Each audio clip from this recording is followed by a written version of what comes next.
저 섬 사주세요, 할아버지. 황태산 회장은 황당한 표정으로 소년을 노려봤습니다. 너 미쳤니? 하지만 누더기 옷을 입은 소년은 전혀 주눅 들지 않고 바다를 가리켰습니다. 5억이면 됩니다. 100억으로 만들어 드릴게요. 소년의 눈빛은 구걸이 아니라 거래를 말하고 있었습니다. 과연 이 소년은 누구일까요? 그리고 버려진 섬에는 어떤 비밀이 숨겨져 있을까요? 이 놀라운 이야기가 궁금하시다면 구독 버튼을 눌러주세요. 이야기는 사흘 전으로 거슬러 올라갑니다. 강민주는 서울 외곽의 한 고아원에서 살고 있었습니다. 14살이 된 민주는 고아원에서 가장 조용한 아이였습니다. 다른 아이들이 운동장에서 뛰어놀 때도 민주는 구석 책상에 앉아 낡은 책을 읽고 있었습니다. 아이들은 그런 민주를 이상하게 여겼지만 민주는 신경 쓰지 않았습니다. 책 속에는 아이들이 모르는 세상이 펼쳐져 있었기 때문입니다. 고아원 선생님들도 민준을 그다지 좋아하지 않았습니다. 말수가 적고 표정 변화도 거의 없는 민주는 손이 많이 가는 아이들에 비해 관심 받기였습니다. 민준아, 너는 어차피 공부해봤자 대학도 못 갈 텐데 왜 그렇게 책만 보니? 담당 선생님의 말에 민주는 고개를 숙인 채 대답하지 않았습니다. 선생님은 한숨을 쉬며 돌아섰고 민주는 다시 책장을 넘겼습니다. 그날 읽던 책은 지질학 개론서였습니다. 도서관 구석에서 먼지를 뒤집어 쓴 채 버려져 있던 책이었지만 민준에게는 보물이었습니다. 민준에게는 남들이 모르는 특별한 능력이 하나 있었습니다. 한 번 본 것은 절대 잊지 않는 기억력이었습니다. 책 한 페이지를 보면 그 내용이 사진처럼 머릿속에 박혔고 거리에서 스쳐 지나간 사람의 얼굴도 몇 년이 지나도 잊지 않았습니다. 하지만 민주는 이 능력을 누구에게도 말하지 않았습니다. 고아원에서 튀는 것은 좋을 게 없다는 걸 일찍부터 배웠기 때문입니다. 그저 평범한 아이로 지내는 것이 가장 안전했습니다. 어느 토요일 오후 민주는 고아원 근처 헌책방을 찾았습니다. 한 달에 한 번 받는 용돈 3,000원으로 살 수 있는 것은 헌책 한두 권이 전부였지만 민준에게는 그것만으로도 충분했습니다. 책방 주인 할아버지는 민준을 볼 때마다 고개를 저었습니다. 너 같은 애가 이런 어려운 책을 왜 사는지 모르겠구나. 만화책이나 사지. 민준은 웃으며 고개를 숙였습니다. 그날 민준이 산 책은 해양 지질학 관련 논문집이었습니다. 대학 교수들도 읽기 어려워하는 전문 서적이었지만 민준은 이미 관련 기초 서적 5권을 독파한 상태였습니다. 고아원으로 돌아오는 길 민준은 논문집을 펼쳐들고 걸었습니다. 해가 지는 하늘 아래서 민준의 눈은 활자를 따라 빠르게 움직였습니다. 히토류 광물의 분포 특성, 화산 활동과 지층의 관계, 해저, 퇴적물의 연대 측정법까지 복잡한 내용들이 민준의 머릿속으로 차곡차곡 쌓여갔습니다. 민준은 걸음을 멈추고 한 페이지를 오래 들여다봤습니다. 거기에는 한반도 주변 섬들의 지질 구조에 관한 연구 결과가 실려 있었습니다. 그중 유독 눈에 띄는 섬이 하나 있었습니다. 희망섬이라는 작은 무인도였습니다. 논문에 따르면 희망섬은 지질학적으로 매우 독특한 구조를 가지고 있었습니다. 화산 활동으로 형성된 섬치고는 특이하게 히토류 광물의 흔적이 발견되었다는 내용이었습니다. 하지만 연구진은 경제성이 없다는 결론을 내렸습니다. 민주는 고개를 갸우뚱했습니다. 논문에 첨부된 지질 데이터를 보니 뭔가 이상했기 때문입니다. 연구진이 채취한 샘플의 위치가 섬의 가장자리에만 집중되어 있었습니다. 섬 중앙부의 데이터는 거의 없었습니다. 민주는 방으로 돌아와 책상 서랍을 열었습니다. 그 안에는 지난 3년간 모은 지질학 관련 자료들이 가득했습니다. 민주는 밤새 자료를 뒤지며 희망섬에 대한 모든 정보를 찾아냈습니다. 오래된 신문 기사, 부동산 거래 기록, 심지어 일제시대 측량 지도까지 도서관과 인터넷을 뒤져 모았던 자료들이었습니다. 모든 자료를 종합한 결과 민주는 놀라운 사실을 발견했습니다. 희망섬 중앙부 지하에는 아직 조사되지 않은 거대한 공동이 있을 가능성이 높았습니다. 그리고 그곳에 히토류 광물이 대량으로 매장되어 있을 확률이 70%가 넘었습니다. 민준의 가슴이 뛰기 시작했습니다.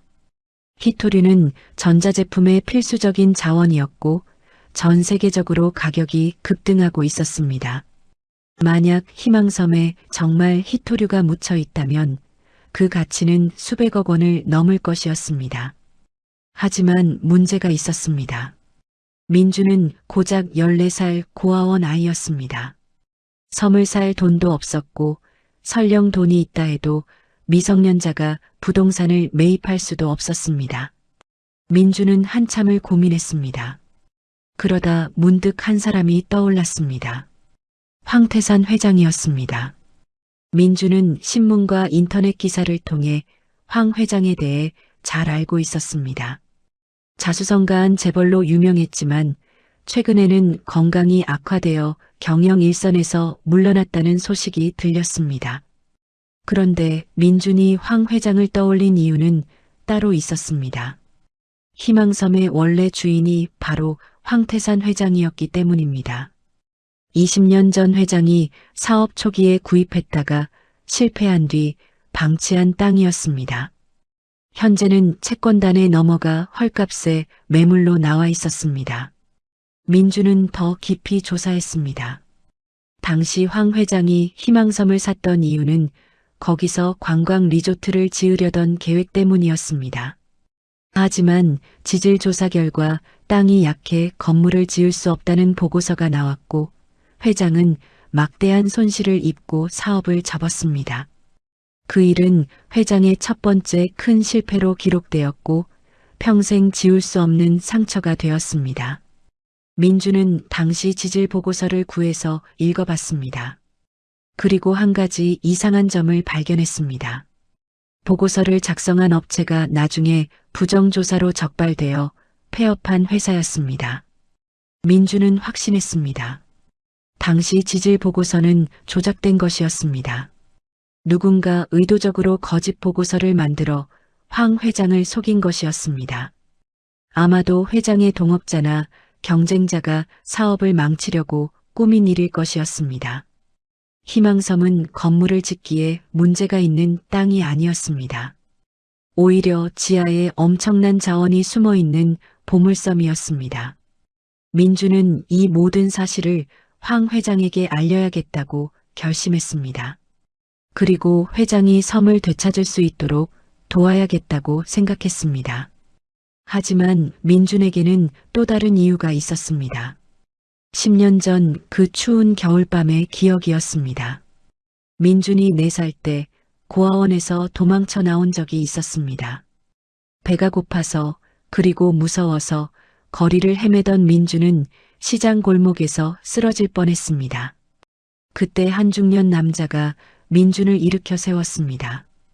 그리고 옆 떡집에서 따뜻한 떡 한 봉지를 사서 민준의 손에 쥐어줬습니다. 애야, 세상이 아무리 힘들어도 포기하지 마라. 언젠가는 내가 남을 도와줄 수 있는 사람이 될 거야. 그 말과 함께 남자는 사라졌고 민주는 그날의 얼굴을 절대 잊지 않았습니다. 몇 년 후 신문에서 황태산 회장의 사진을 봤을 때 민주는 즉시 알아봤습니다. 그 사람이었습니다. 10년 전 떡을 사줬던 바로 그 사람이었습니다. 민주는 그때부터 황 회장에 대한 기사를 스크랩하기 시작했습니다. 회장의 성공담과 실패담, 가족 이야기와 사업 철학까지 모든 것을 외웠습니다. 그리고 언젠가 은혜를 갚아야겠다고 다짐했습니다. 이제 그 기회가 온 것이었습니다. 민주는 희망섬을 통해 황 회장에게 빚을 갚고 동시에 자신의 미래도 열 수 있다고 생각했습니다. 다음 날 아침 민주는 고아원을 몰래 빠져나왔습니다. 손에는 두껍게 정리한 자료 뭉치가 들려 있었습니다. 황 회장을 만나기 위해 회장의 별장이 있다는 해안가로 향했습니다. 신문 기사에서 본 정보였습니다. 회장은 요즘 건강이 안 좋아 해안 별장에서 요양 중이라고 했습니다. 민주는 버스를 3번이나 갈아타고 2시간을 달려 해안가에 도착했습니다.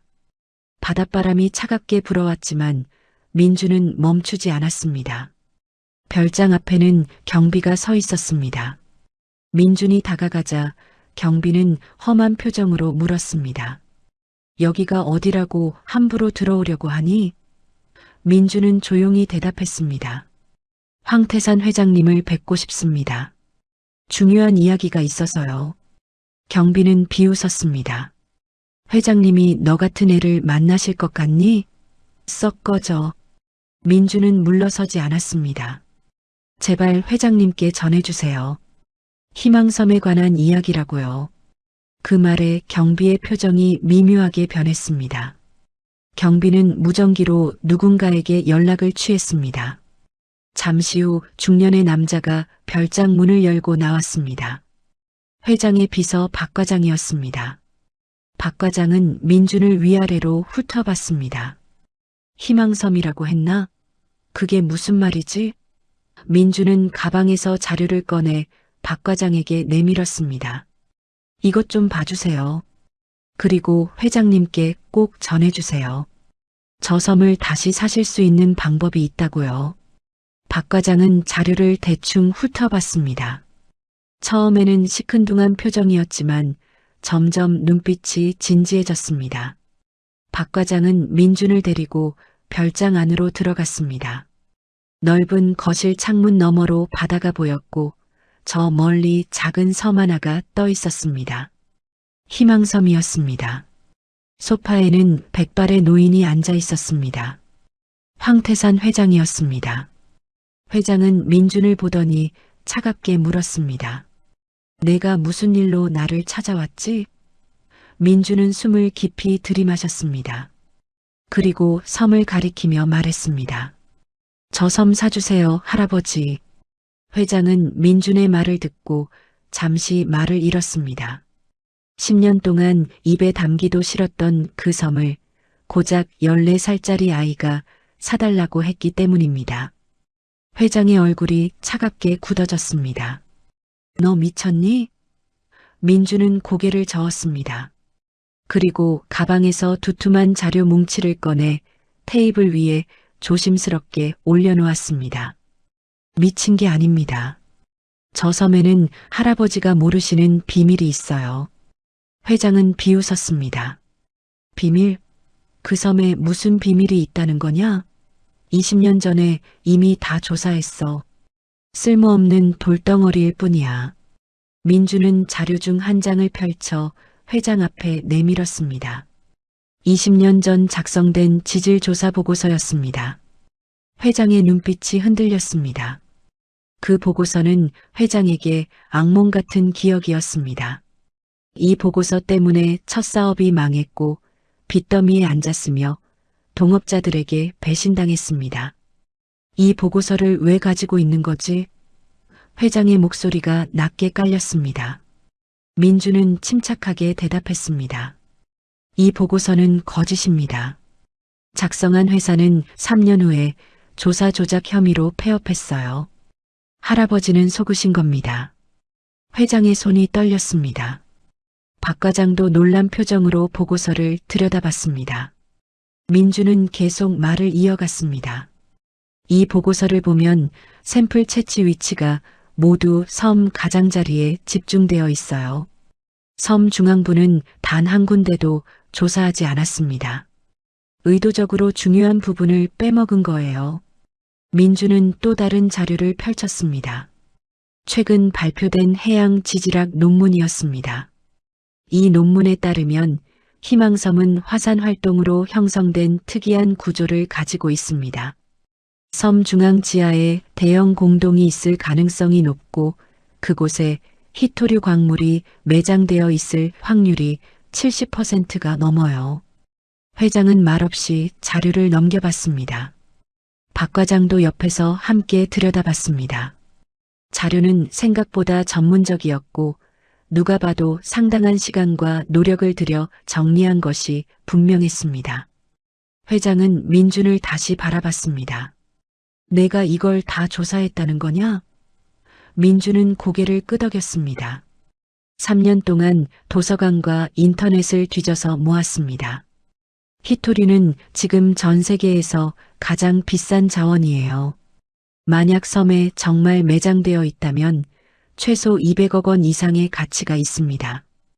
회장의 눈빛이 복잡하게 흔들렸습니다. 박 과장이 조심스럽게 입을 열었습니다. 회장님, 이 아이 말이 완전히 틀린 것 같지는 않습니다. 당시 조사업체가 부정으로 적발된 건 사실이고 최근 히토류 가격이 급등한 것도 맞습니다.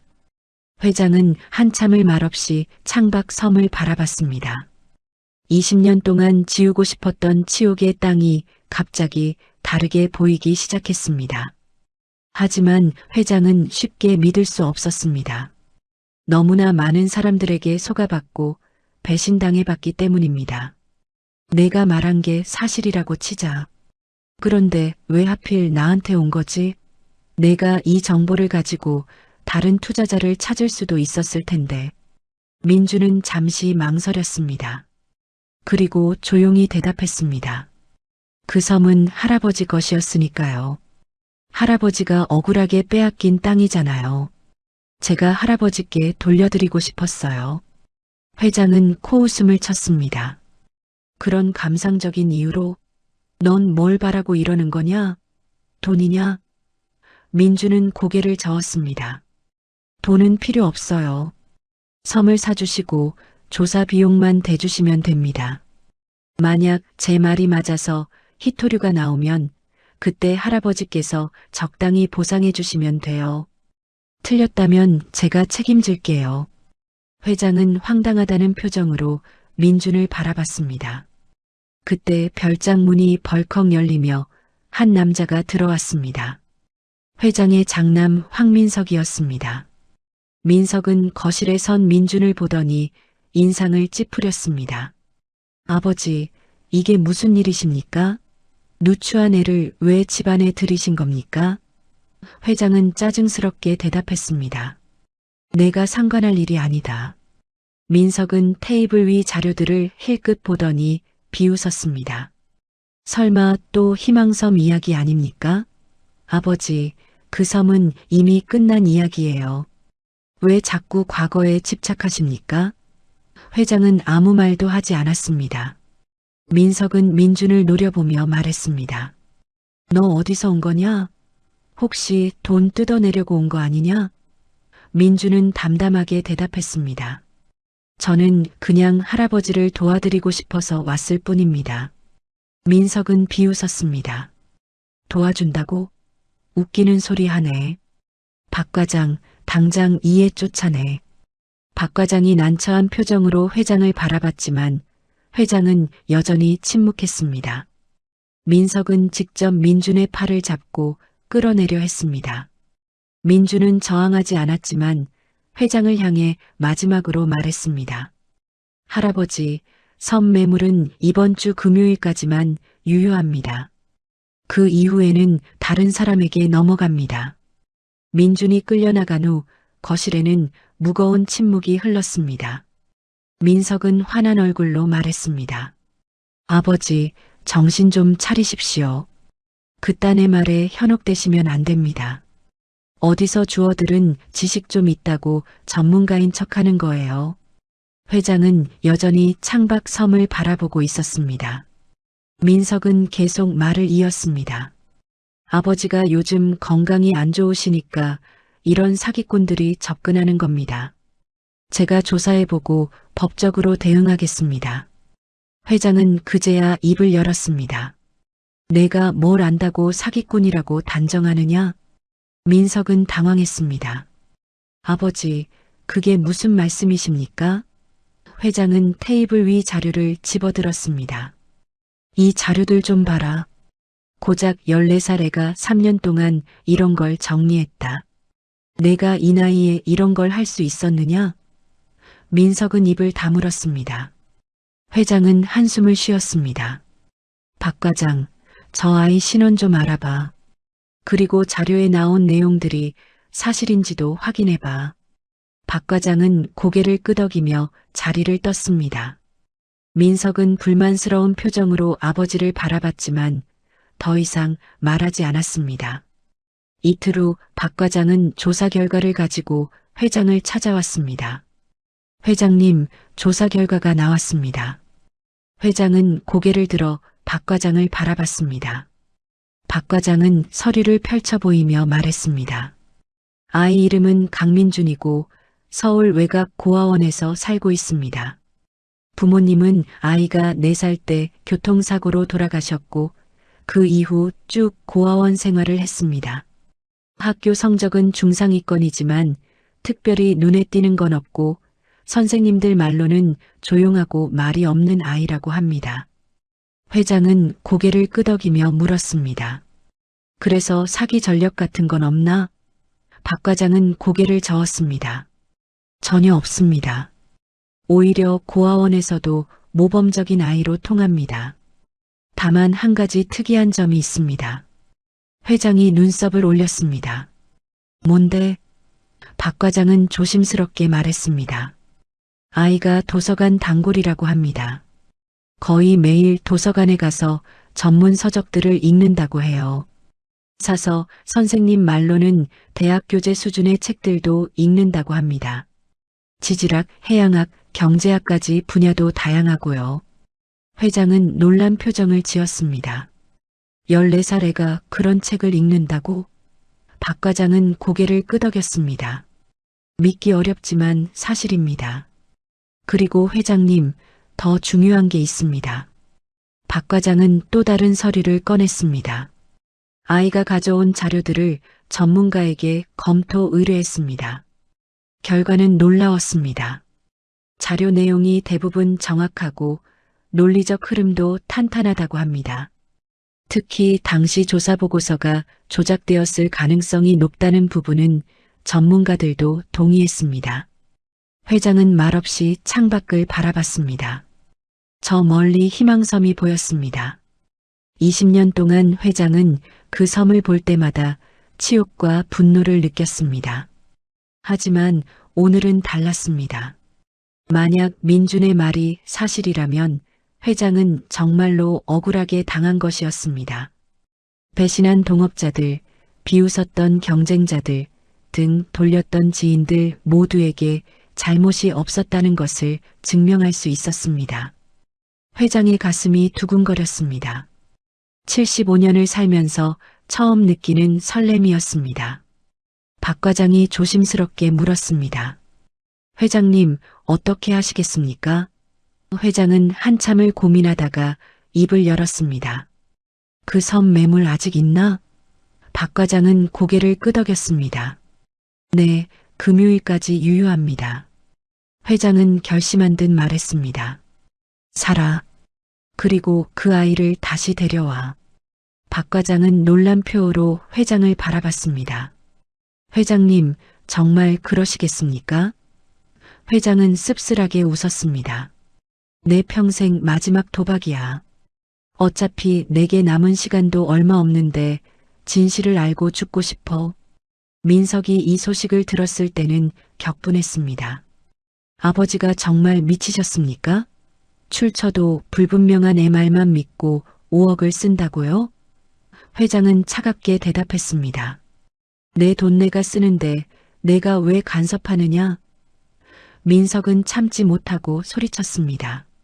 아버지 건강이 안 좋으시니까 판단력도 흐려지신 겁니다. 이건 명백한 사기인데 왜 모르십니까? 회장은 민석을 똑바로 바라보며 말했습니다. 내가 평생 나한테 관심 가진 게 재산밖에 없다는 거 내가 모를 것 같으냐? 내 돈 어떻게 쓰든 내가 상관할 바 아니다. 민석은 더 이상 말하지 못하고 나가버렸습니다. 회장은 다시 창밖을 바라봤습니다. 민준이라는 소년이 자꾸 신경 쓰였습니다. 누추한 옷차림에도 불구하고 당당했던 눈빛, 방대한 자료를 정리한 끈기, 그리고 자신을 도와주겠다던 그 말이 마음에 걸렸습니다.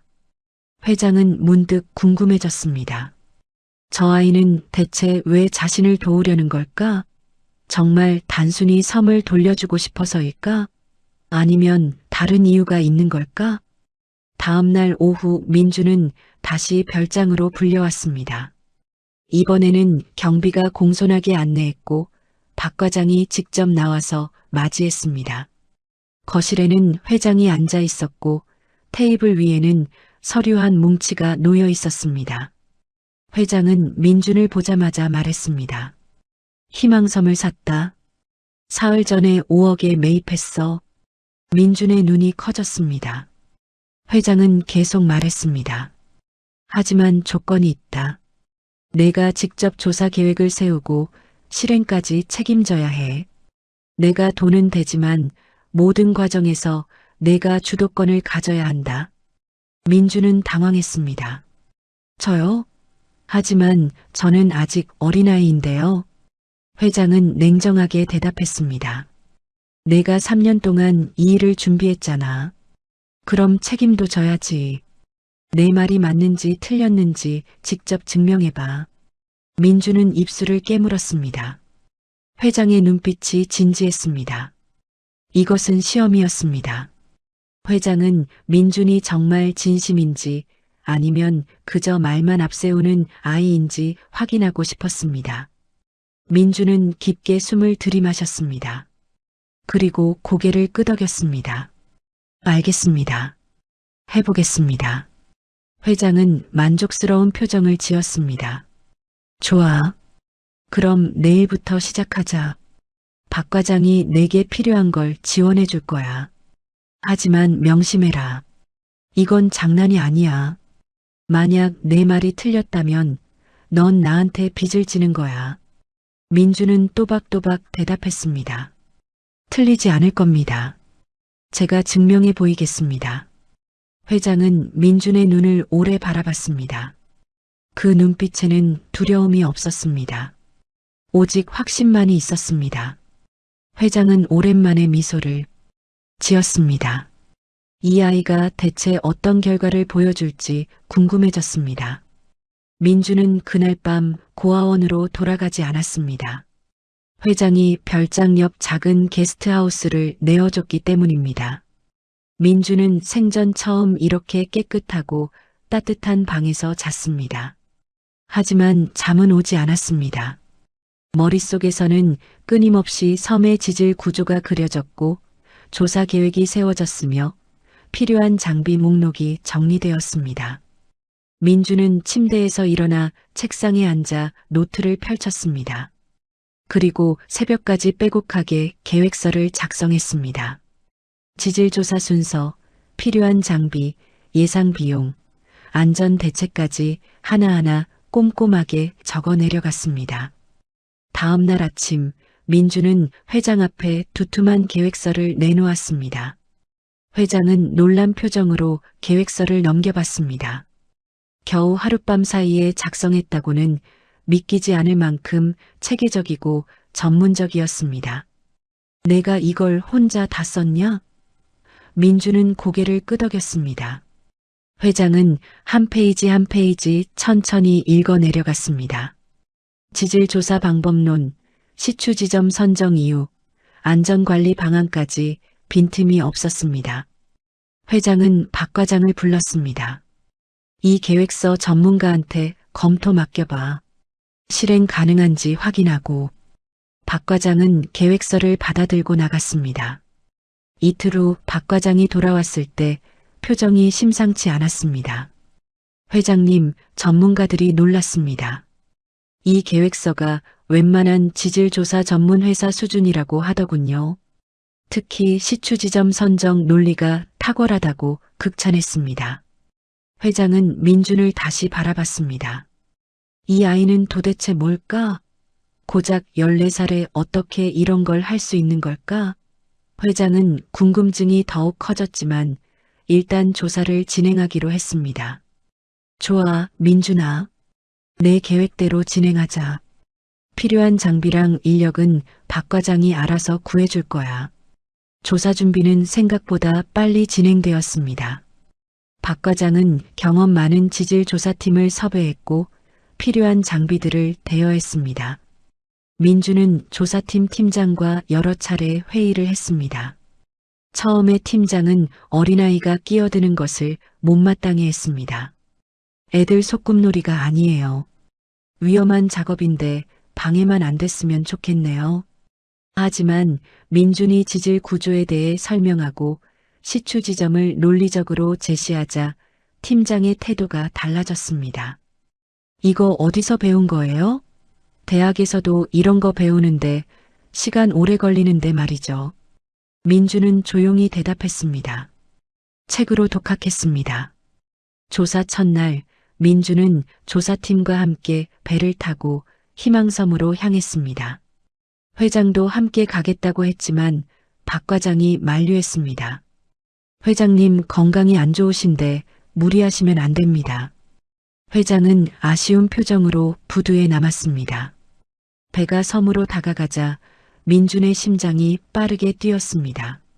3년 동안 자료로만 봤던 섬을 드디어 직접 보게 된 것입니다. 섬은 생각보다 작았지만 중앙부가 약간 솟아있는 독특한 지형이었습니다. 민준은 배에서 내리자마자 섬 곳곳을 살폈습니다. 실제 지형과 자료를 대조하며 머릿속으로 계산을 시작했습니다. 조사팀은 민준이 지정한 지점에 시추 장비를 설치했습니다. 섬 중앙부에서 약간 북쪽으로 치우친 곳이었습니다. 팀장이 물었습니다. 왜 하필 여기죠? 중앙이 더 효율적일 것 같은데요. 민준은 땅을 가리키며 설명했습니다. 이 지점은 과거 화산 활동의 중심부에서 약간 벗어나 있습니다. 용암이 식으면서 생긴 공동이 있다면 바로 이 아래일 확률이 높아요. 중앙부는 오히려 단단한 화산암으로 막혀 있을 겁니다. 팀장은 고개를 끄덕이며 감탄했습니다. 정확한 분석이네요. 시추 시작하겠습니다. 시추기가 땅을 파고들기 시작했습니다. 처음 10m는 예상대로 단단한 암반층이었습니다. 하지만 15m 지점부터 암석의 밀도가 달라지기 시작했습니다. 팀장이 샘플을 확인하더니 놀란 표정을 지었습니다. 이거 화산 퇴적층인데 광물 성분이 특이합니다. 민주는 샘플을 받아들고 자세히 관찰했습니다. 표면에 희미하게 반짝이는 입자들이 보였습니다. 민준의 가슴이 뛰었습니다. 이것은 히토류의 징후였습니다. 더 깊이 파주세요. 20m까지요. 민준의 목소리는 차분했지만 속으로는 흥분을 감추기 어려웠습니다. 20m 지점에서 시추기가 갑자기 저항 없이 쑥 들어갔습니다. 팀장이 당황하며 말했습니다. 공동이 나타났습니다. 아래 빈 공간이 있어요. 민주는 예상했다는 듯 고개를 끄덕였습니다. 공동 내부 샘플을 채취해 주세요. 조심스럽게요. 팀원들이 특수 장비로 공동 내부의 암석 샘플을 채취했습니다. 샘플이 올라왔을 때 모두가 숨을 죽였습니다. 검은 암석 표면에 희미한 금속 광택이 돌았고 특유의 무거운 질감이 느껴졌습니다. 팀장이 휴대용 분석기로 샘플을 측정하더니 믿을 수 없다는 표정을 지었습니다. 이건 네오디뮴 성분이 포함된 히토류 광석입니다. 민주는 무릎이 풀릴 것 같았습니다. 자신의 추론이 맞았습니다. 3년 동안의 연구가 헛되지 않았습니다. 하지만 민주는 겉으로 내색하지 않았습니다. 아직 확인해야 할 것들이 많았기 때문입니다. 공동의 크기를 측정해 주세요. 그리고 다른 지점도 추가로 시추해야 합니다. 팀장은 고개를 끄덕이며 팀원들에게 지시했습니다. 조사는 이틀 동안 계속되었습니다. 추가 시추 결과 공동의 규모는 예상보다 컸고 히토류 광석의 매장량도 상당할 것으로 추정되었습니다. 팀장은 흥분을 감추지 못하며 말했습니다. 이 정도면 최소 200억 원 이상의 가치가 있습니다. 어쩌면 그 이상일 수도 있어요. 부두에서 기다리던 회장은 민준 일행이 돌아오자 급히 다가왔습니다. 어땠어? 뭐 나왔니? 민준은 가방에서 샘플을 꺼내 회장에게 건넸습니다. 할아버지가 오르셨습니다. 섬에는 보물이 있었어요. 회장은 샘플을 떨리는 손으로 받아들었습니다. 팀장이 옆에서 설명했습니다. 회장님, 축하드립니다. 희망섬 지하에는 대규모 히토류 광상이 있습니다. 현재 시세로 최소 200억 원 이상의 가치가 있을 것으로 보입니다. 회장은 말을 잃었습니다. 20년 동안 치욕으로 여겼던 그 섬이 실제로는 보물섬이었다는 사실이 믿기지 않았습니다. 회장은 민준을 꼭 껴안았습니다. 내가 옳았구나. 내가 내 명예를 되찾아줬어. 민준은 어색하게 서 있었지만 회장의 따뜻함이 느껴졌습니다. 회장의 눈에는 눈물이 고였습니다.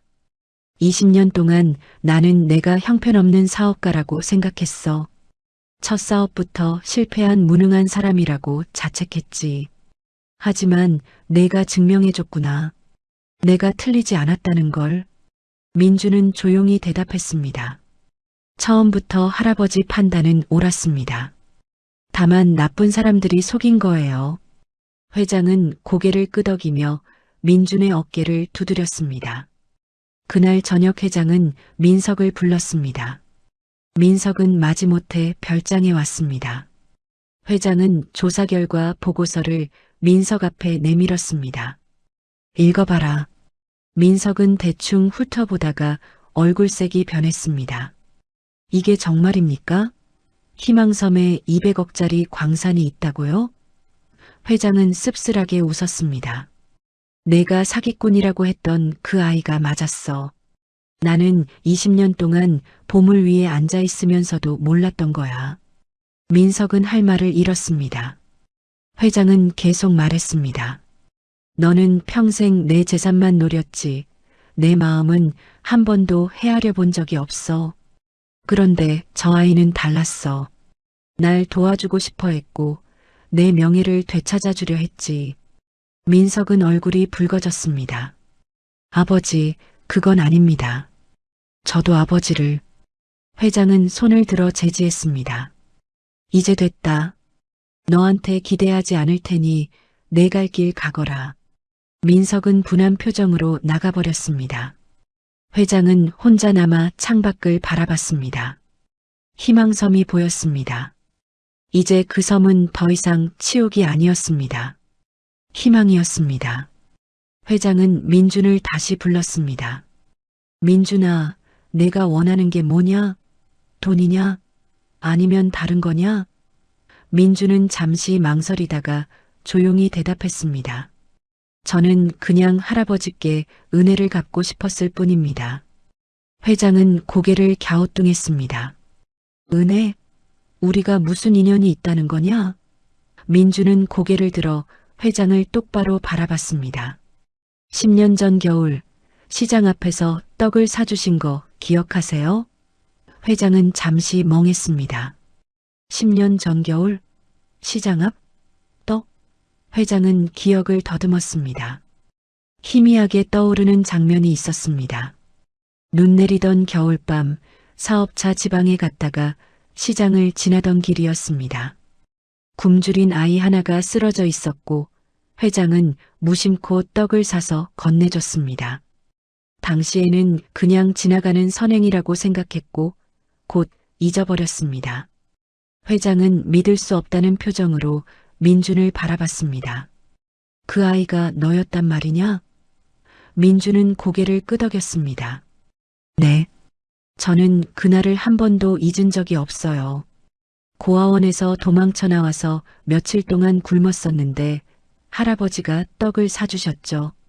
그때 할아버지께서 말씀하셨어요. 세상이 아무리 힘들어도 포기하지 말라고. 언젠가는 내가 남을 도와줄 수 있는 사람이 될 거라고요. 회장은 그 말을 기억했습니다. 술 한 잔 마신 뒤라 취기에 던진 말이었지만 아이는 그 한마디를 10년 동안 간직했던 것입니다. 회장의 눈에서 눈물이 흘러내렸습니다. 그래서 나를 도우려고 온 거였구나.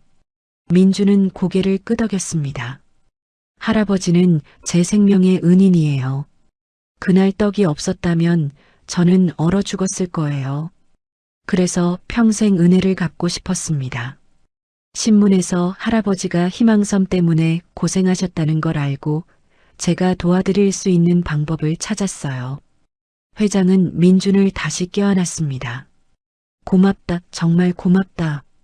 회장은 떡 한 봉지가 이렇게 큰 은혜로 돌아올 줄은 상상도 못했습니다. 그리고 자신이 무심코 던진 말 한마디가 한 아이의 인생을 지탱해줬다는 사실에 가슴이 뭉클했습니다. 박 과장도 옆에서 눈물을 훔쳤습니다. 희망섬은 이제 새로운 의미를 갖게 되었습니다. 그것은 단순한 광산이 아니라 회장과 민준을 이어주는 은혜의 상징이었습니다. 회장은 민준의 손을 꼭 잡았습니다. 민준아, 이제부터 너는 내 손자야. 내가 평생 돌봐줄게. 민준은 처음으로 환하게 웃었습니다. 10년 동안 간직했던 소원이 이루어지는 순간이었습니다. 희망섬에서 히토류가 발견되었다는 소식은 빠르게 퍼져나갔습니다. 언론에서는 회장의 극적인 반전 스토리를 대서특필했고 투자자들이 줄을 섰습니다. 회장은 모든 투자 제안을 정중히 거절했습니다. 이 섬은 팔지 않는다. 이건 내 명예를 되찾아준 땅이야. 대신 회장은 광산 개발을 본격적으로 시작했습니다.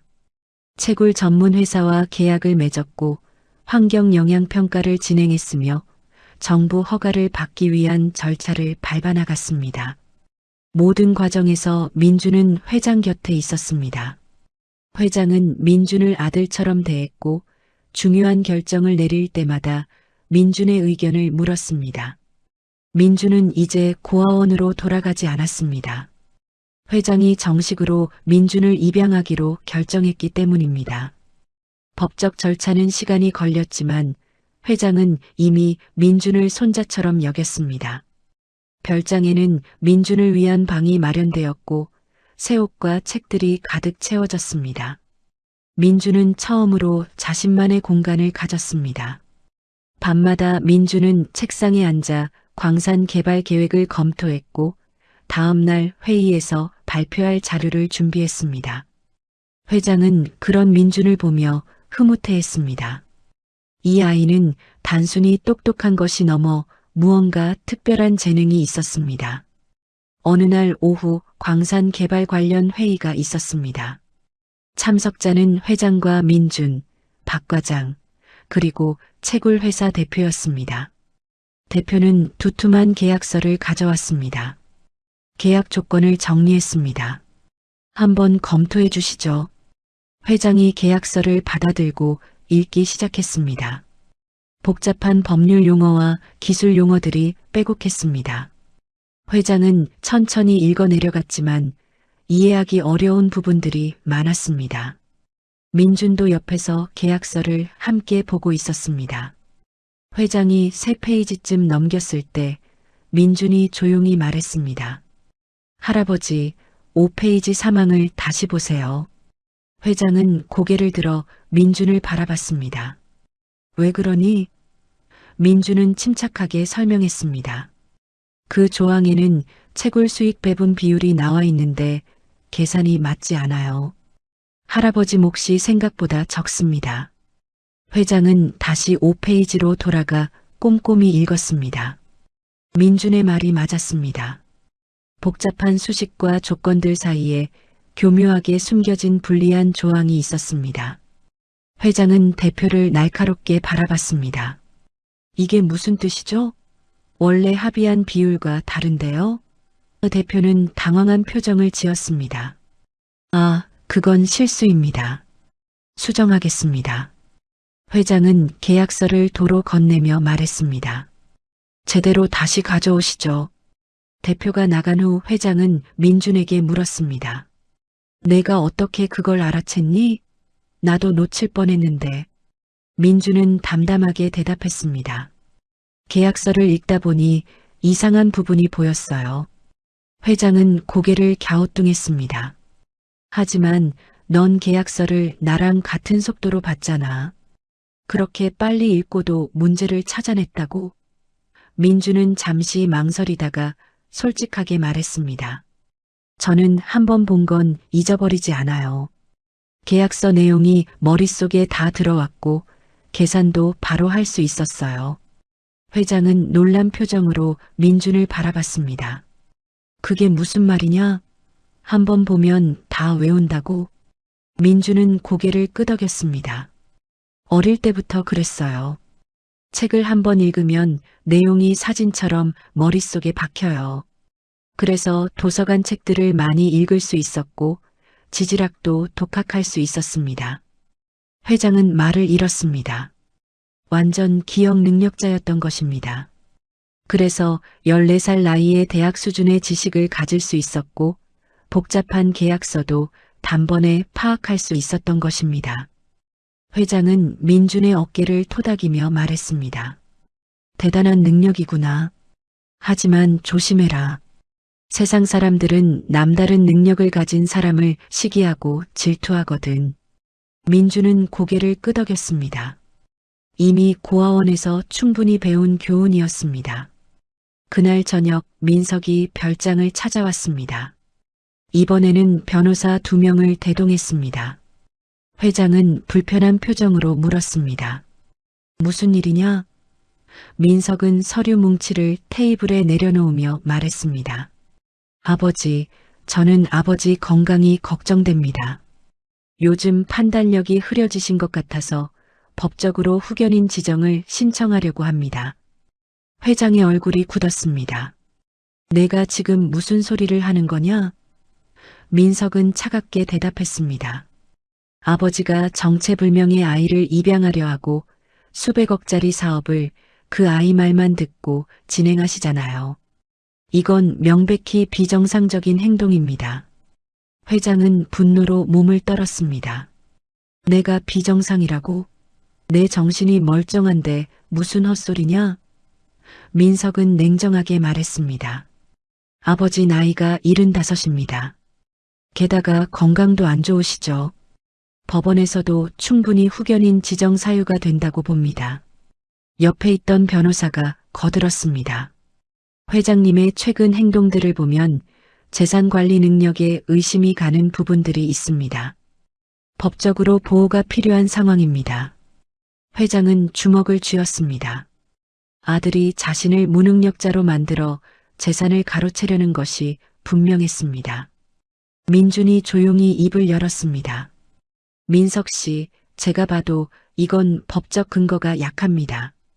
민석은 비웃었습니다. 내가 뭘 안다고 법을 운운하니? 민준은 차분하게 말했습니다. 후견인 지정은 본인의 판단 능력이 현저히 떨어졌을 때만 가능합니다. 하지만 회장님은 최근 희망섬 투자로 수백억의 수익을 올리셨어요. 이건 오히려 탁월한 판단력을 증명하는 거죠. 법원에서 후견인 지정을 받아들일 가능성은 거의 없습니다. 변호사들이 당황한 표정을 지었습니다. 민준의 말이 정확했기 때문입니다. 민석은 얼굴이 붉어졌습니다. 내가 감히 어른 앞에서. 회장이 손을 들어 제지했습니다. 민석아, 그만해라. 넌 내 아들이지만 내 재산을 노리는 욕심쟁이일 뿐이야. 나는 내가 하고 싶은 대로 할 거다. 법원에 가든 어디든 가봐라. 내가 정신 멀쩡하다는 걸 증명해주지.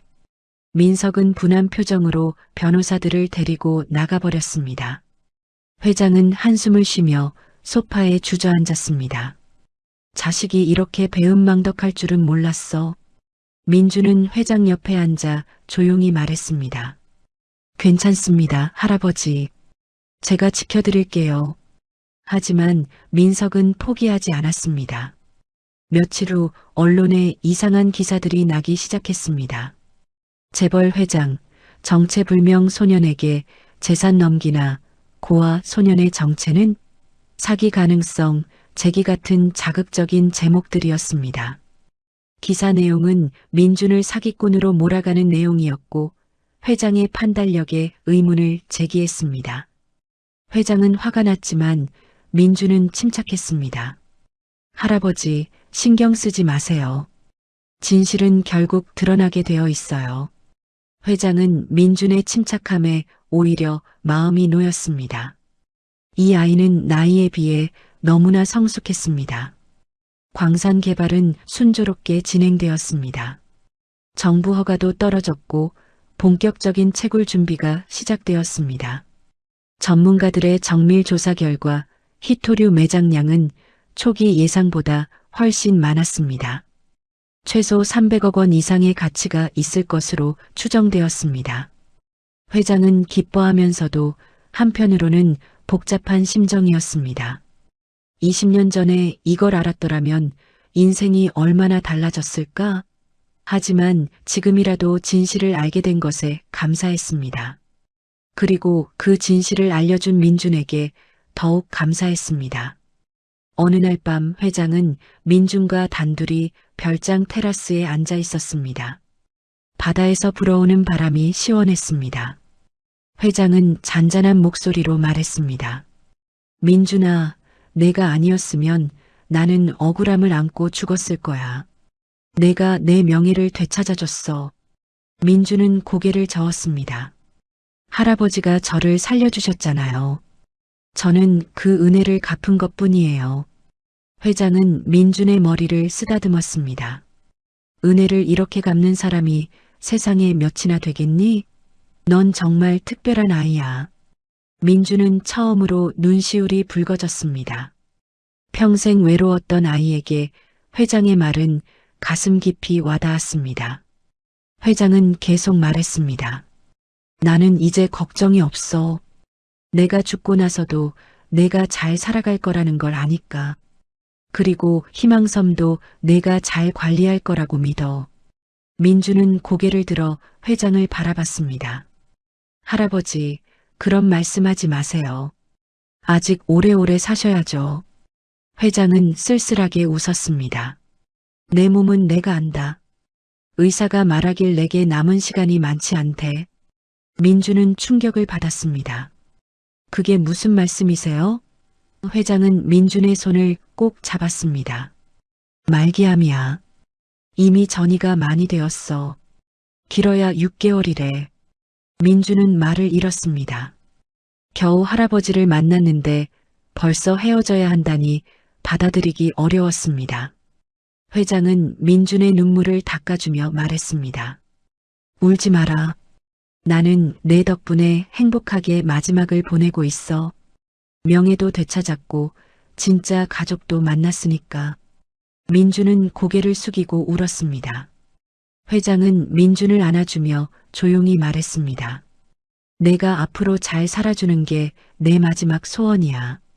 약속해 줄 수 있니? 민준은 울먹이며 대답했습니다. 약속할게요, 할아버지. 회장은 만족스러운 표호로 밤하늘을 바라봤습니다. 별들이 반짝이고 있었습니다. 다음 날부터 회장의 건강은 눈에 띄게 나빠졌습니다. 병원 치료를 받았지만 효과는 미미했습니다. 회장은 이제 대부분의 시간을 침대에서 보냈습니다. 민준은 학교도 가지 않고 회장 곁을 지켰습니다. 회장은 민준에게 사업에 대한 이야기를 들려주었고 인생의 교훈을 전해주었습니다. 민준아, 돈은 중요하지만 전부가 아니야.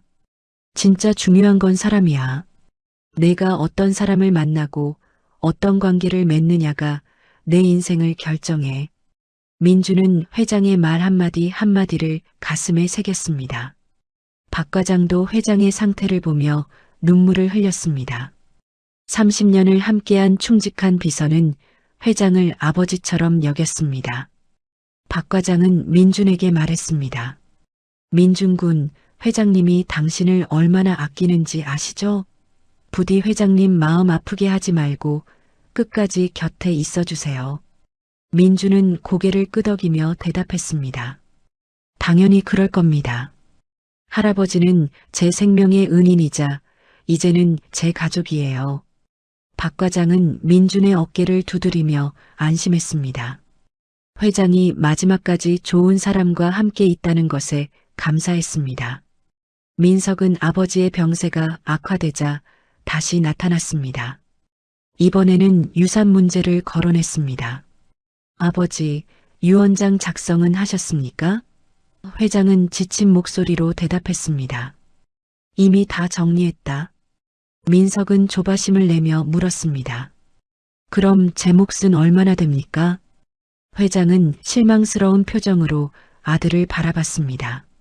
내 몫은 법정 상속분만큼 줄 거다. 나머지는 민준이한테 간다. 민석은 발끈했습니다. 말도 안 됩니다. 그 애는 피 한 방울 안 섞인 남인데 제가 친아들인데 왜 그래야 합니까? 회장은 차갑게 대답했습니다. 피는 물보다 진하지 않더라. 진짜 가족은 마음으로 이어지는 거야. 민석은 화가 나서 소리쳤습니다. 제가 변호사랑 끝까지 싸우겠습니다. 회장은 한숨을 쉬었습니다. 그래, 내 맘대로 해라. 하지만 유언장은 법적으로 완벽하게 작성되어 있어. 내가 이겨봤자 시간 낭비일 뿐이야. 민석은 분한 표정으로 나가버렸습니다. 회장은 민준을 바라보며 말했습니다. 미안하다, 민준아. 내가 앞으로 저런 사람들과 싸워야 할 텐데. 민준은 고개를 저었습니다. 괜찮아요, 할아버지. 저는 할아버지 뜻을 지킬 거예요. 회장은 민준의 손을 꼭 잡고 눈을 감았습니다. 평화로운 표정이었습니다. 희망섬 광산이 정식으로 가동을 시작한 날 회장은 병상에서 일어나 현장에 가겠다고 고집했습니다. 의사와 박 과장이 만류했지만 회장은 듣지 않았습니다. 내 평생 꿈이 이루어지는 날인데 침대에 누워만 있을 수는 없어. 민준은 회장을 휠체어에 태우고 함께 섬으로 향했습니다. 배가 섬에 도착했을 때 채굴 장비들이 이미 작동하고 있었고 작업자들이 분주하게 움직이고 있었습니다. 회장은 감격스러운 표정으로 그 광경을 바라봤습니다. 드디어 해냈구나. 20년 만에 이 섬이 빛을 보는구나. 첫 채굴 작업에서 나온 히토류 원석은 예상보다 품질이 좋았습니다. 전문가들은 흥분을 감추지 못했습니다. 이 정도 순도라면 정제 비용이 크게 절감됩니다. 시장 가치가 더 높아질 거예요. 회장은 원석 하나를 손에 들고 오랫동안 바라봤습니다. 이 작은 돌덩어리가 자신의 명예를 되찾아준 증거였습니다. 회장은 민준을 돌아보며 말했습니다. 민준아, 이 첫 번째 원석은 내가 가져라. 내가 없었으면 이 모든 게 불가능했을 테니까. 민준은 원석을 받아들고 소중히 품었습니다. 이것은 단순한 광석이 아니라 할아버지와의 인연을 상징하는 보물이었습니다. 섬에서 돌아온 후 회장의 상태는 급격히 나빠졌습니다. 흥분과 무리가 몸에 부담을 준 것입니다.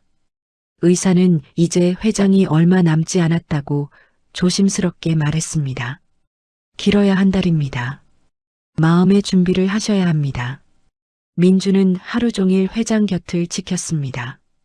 밤에도 회장의 방 옆 소파에서 잤고 회장이 깨어나면 즉시 달려갔습니다. 회장은 그런 민준을 보며 미안해했습니다. 내가 어린 나이에 이런 걸 겪게 해서 미안하구나. 민준은 고개를 저었습니다. 할아버지 덕분에 저는 행복했어요. 평생 가족이 없었는데 할아버지를 만났잖아요. 어느 날 저녁 회장은 민준과 박 과장을 불렀습니다. 내가 너희에게 할 이야기가 있어. 회장의 목소리는 약했지만 단호했습니다.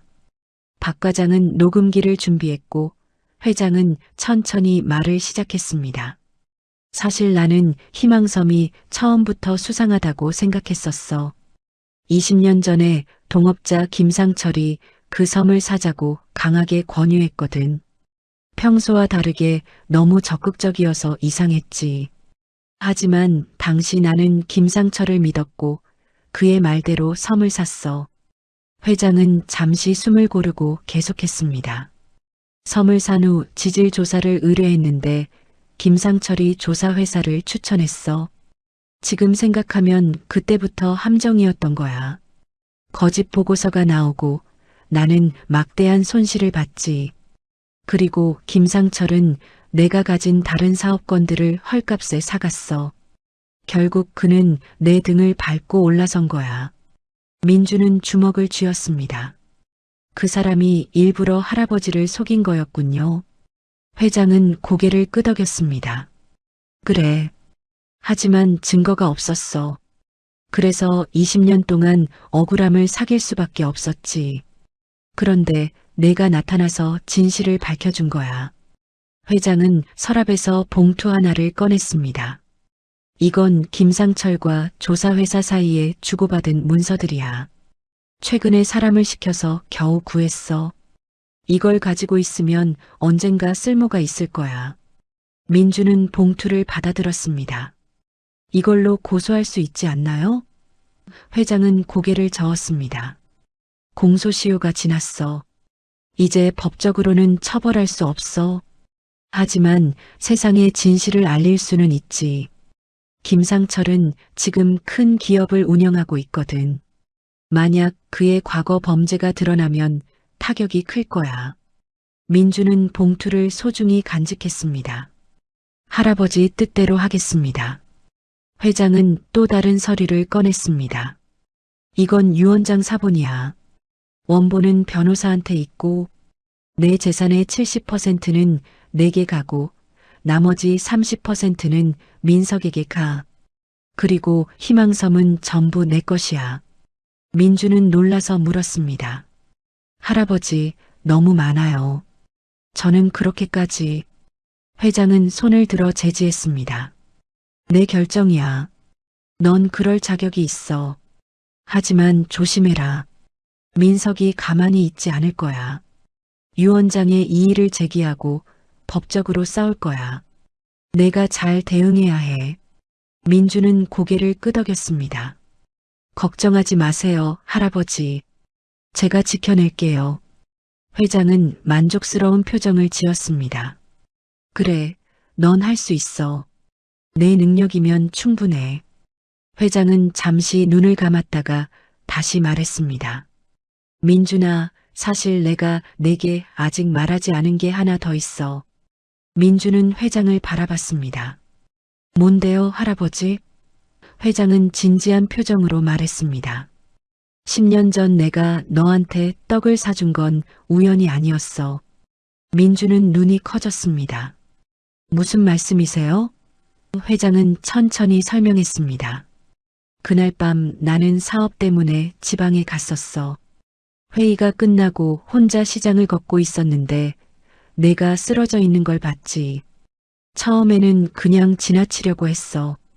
하지만 내 얼굴을 보는 순간 멈췄어. 회장의 목소리가 떨렸습니다. 넌 내 죽은 아들을 닮았거든. 내 첫째 아들 말이야. 민석의 형이었던 아이지. 그 애는 20살에 교통사고로 죽었어. 내가 그 애를 너무 닮아서 나는 그냥 지나칠 수가 없었어. 민주는 충격을 받았습니다. 그래서 저를 도와주신 거였어요?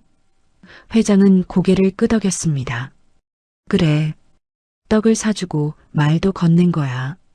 사실 그날 내가 어디 사는지 알아보고 싶었지만 내가 금방 사라져버렸어. 그 후로 나는 종종 내 생각을 했어. 그 아이가 잘 살고 있을까, 건강할까 궁금했지. 그런데 10년 후에 내가 내 앞에 나타난 거야. 처음에는 못 알아봤지만 내 눈을 보는 순간 기억이 났어. 그때 그 아이였구나 하고. 회장의 눈에서 눈물이 흘렀습니다. 민준도 눈물을 흘렸습니다. 그럼 할아버지는 처음부터 저를 알아보셨던 거예요? 회장은 고개를 끄덕였습니다. 그래. 그래서 내 제안을 들어준 거야. 물론 희망섬 자료도 설득력이 있었지만 솔직히 말하면 나는 내가 궁금했어. 10년 동안 어떻게 살았는지, 어떤 사람이 되었는지 알고 싶었지. 그리고 내가 정말 특별한 아이라는 걸 알게 됐어. 죽은 내 아들이 살아 있었다면 너처럼 컸을 것 같아. 회장은 민준의 손을 꼭 잡았습니다. 그래서 널 아들처럼 여기는 거야. 아니, 진짜 손자처럼. 민준은 회장을 꼭 껴안았습니다. 할아버지, 저도 할아버지를 진짜 가족이라고 생각해요. 둘은 한참을 그렇게 안고 있었습니다. 박 과장도 옆에서 눈물을 닦았습니다. 회장은 민준을 놓아주고 말했습니다. 이제 내 마음이 편해졌어. 내게 모든 걸 말했으니까. 앞으로 내가 잘 살아주면 그게 내 마지막 소원이야. 민준은 눈물을 닦으며 대답했습니다. 꼭 그렇게 할게요, 할아버지. 약속드려요. 그날 밤 민석이 별장에 들이닥쳤습니다. 이번에는 형사들을 대동했습니다. 아버지, 저 애를 사기 혐의로 고소했습니다. 형사들이 조사하러 왔어요. 회장은 화가 나서 소리쳤습니다. 내가 미쳤구나. 무슨 사기냐? 민석은 차갑게 말했습니다. 저 애가 아버지를 속여서 재산을 가로채려 한 게 명백합니다. 증거도 있어요. 저 애가 희망섬 정보를 미리 알고 접근한 거라고요. 형사가 나서서 말했습니다. 회장님, 죄송하지만 조사를 해야겠습니다. 민주는 침착하게 대답했습니다. 조사하셔도 됩니다. 저는 떳떳하니까요. 형사는 민준에게 몇 가지 질문을 했고 민준은 하나하나 명확하게 대답했습니다. 제가 희망섬을 조사한 건 3년 전부터입니다.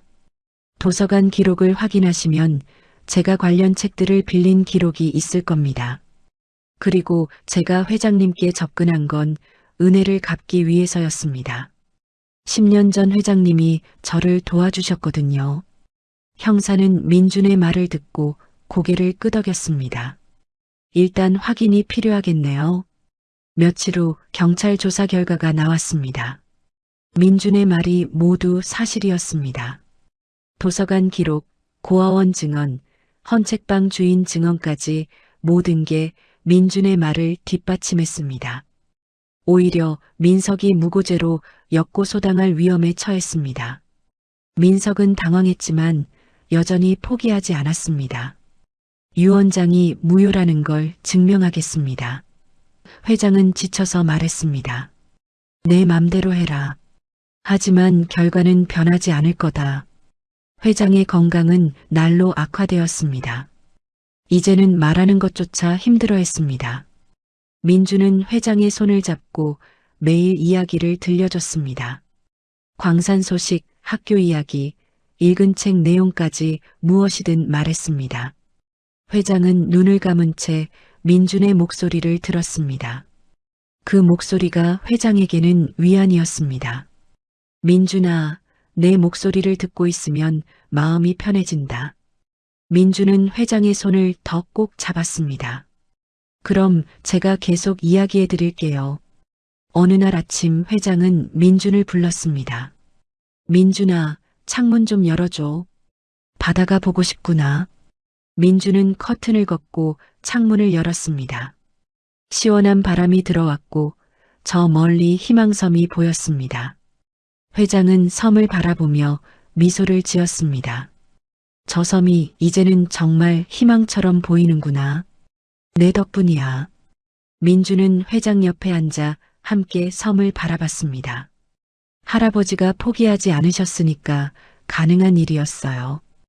회장은 고개를 끄덕이며 눈을 감았습니다. 그래, 우리가 함께 해냈지. 박 과장이 조용히 방으로 들어왔습니다. 회장님, 오늘 광산에서 특별한 소식이 있습니다. 새로운 광맥을 발견했다고 하네요. 회장은 눈을 뜨며 물었습니다. 정말이냐? 박 과장은 고개를 끄덕였습니다. 네, 기존 광맥보다 훨씬 큰 규모라고 합니다. 가치가 최소 500억 원은 될 거라고 하네요. 회장은 기뻐하며 민준을 바라봤습니다. 봐라, 민준아. 아직도 섬은 우리에게 선물을 주고 있어. 민주는 환하게 웃었습니다. 할아버지 복이에요. 회장은 만족스러운 표정으로 다시 섬을 바라봤습니다. 이제 나는 아무 걱정이 없어. 내가 잘 살 수 있을 만큼 충분히 남겨줬으니까. 민주는 회장의 손을 꼭 잡았습니다.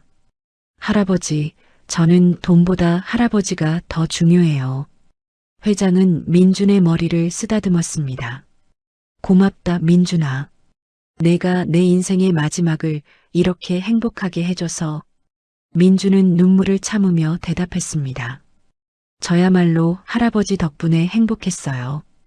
일주일 후 이른 아침 회장은 평소보다 일찍 잠에서 깼습니다. 창밖으로 해가 떠오르고 있었고 황금빛이 방 안을 가득 채웠습니다. 회장은 옆 소파에서 자고 있는 민준을 바라봤습니다. 민준은 회장 곁을 떠나지 않으려고 매일 밤 그곳에서 잤습니다. 회장은 조용히 민준의 이름을 불렀습니다. 민준아. 민준은 즉시 눈을 뜨고 회장에게 다가왔습니다. 할아버지, 편찮으세요? 회장은 고개를 저으며 미소를 지었습니다. 아니야, 괜찮아. 그냥 내 얼굴이 보고 싶었어. 회장은 민준의 손을 잡았습니다. 민준아, 오늘 날씨가 참 좋구나. 우리 마지막으로 함께 해 뜨는 걸 보자. 민준은 가슴이 먹먹해졌지만 애써 밝게 대답했습니다. 네, 할아버지. 제가 할아버지 모셔드릴게요. 민준은 회장을 휠체어에 태우고 테라스로 나갔습니다. 바다 위로 떠오르는 해가 아름다웠고 멀리 희망섬도 황금빛으로 물들어 있었습니다. 회장은 한참 동안 그 풍경을 바라봤습니다. 정말 아름답구나. 내가 평생 본 것 중에 가장 아름다운 아침이야. 민준은 눈물을 참으며 고개를 끄덕였습니다. 회장은 민준을 돌아보며 말했습니다. 민준아, 너는 내 인생의 마지막 선물이야. 내가 없었다면 나는 억울함과 외로움 속에서 죽었을 거야. 하지만 너 덕분에 나는 행복하게 갈 수 있어. 민준은 더 이상 눈물을 참을 수 없었습니다. 할아버지, 가지 마세요. 제 곁에 더 있어 주세요. 회장은 민준의 눈물을 닦아주며 조용히 말했습니다. 우리는 언젠가 다시 만날 거야. 그때까지 너는 씩씩하게 잘 살아야 해. 약속했잖니? 민준은 울먹이며 대답했습니다. 약속했어요, 할아버지. 꼭 지킬게요. 회장은 마지막으로 희망섬을 바라봤습니다. 저 섬은 이제 정말 희망이 되었구나. 내가 그렇게 만들어줬어. 회장의 목소리는 점점 작아졌습니다. 민준아, 고맙다. 정말 고맙다. 민준은 회장의 손을 꼭 잡았습니다. 저야말로 감사해요, 할아버지. 할아버지 덕분에 저는 행복했어요. 회장은 평화로운 미소를 지으며 천천히 눈을 감았습니다. 아침 햇살 속에서 회장은 조용히 숨을 거두었습니다. 민주는 회장을 꼭 안고 한참을 울었습니다. 박 과장도 달려와 함께 눈물을 흘렸습니다. 장례식은 조용하게 치러졌습니다. 회장이 원했던 대로 화려하지 않고 소박하게 진행되었습니다. 많은 사람들이 조문을 왔지만 민주는 기억하지 못했습니다. 그저 회장의 영정 사진만 바라보며 멍하니 앉아 있었습니다. 민석은 장례식 내내 민준을 노려봤지만 민준은 신경 쓰지 않았습니다. 회장을 잃은 슬픔이 너무 커서 다른 것들은 아무 의미가 없었습니다. 장례식이 끝나고 사람들이 돌아간 후 민준은 혼자 영정 앞에 앉았습니다. 할아버지, 저 잘할게요. 할아버지 믿음에 보답할게요. 민준은 조용히 약속했습니다. 3일장이 끝난 다음 날 회장의 변호사가 유언장 공개를 위해 모두를 소집했습니다.